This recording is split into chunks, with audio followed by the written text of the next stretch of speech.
Well, this is the review of the season finale of Finding Bigfoot.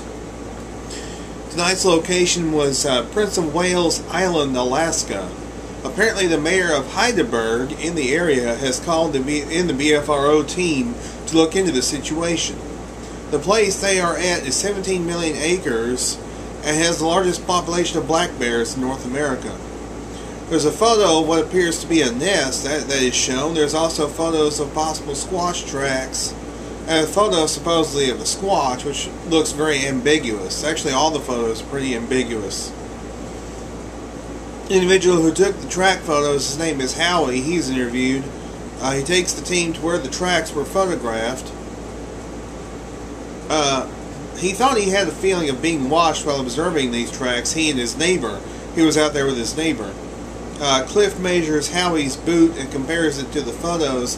Now, Howie had said that the length of these tracks was actually chest width, which is about 17.5 inches. And that's what it measured out to be.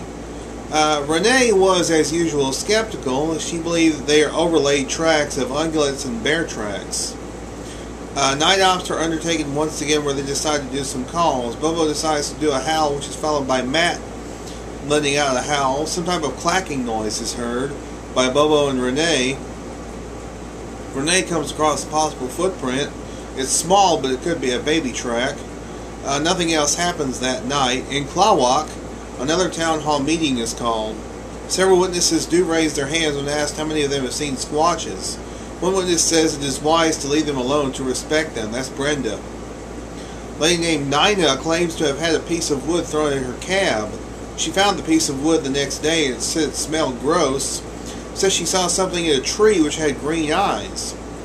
Renee believes it is possible that it was some kids messing around and that she saw a black bear in the tree, referring to Nina. Bobo believes it was a squatch.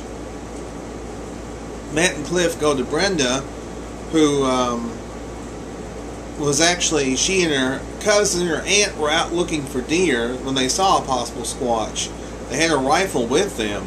It stepped behind a tree. What they saw, it actually stepped pretty smoothly from out in the open behind a tree.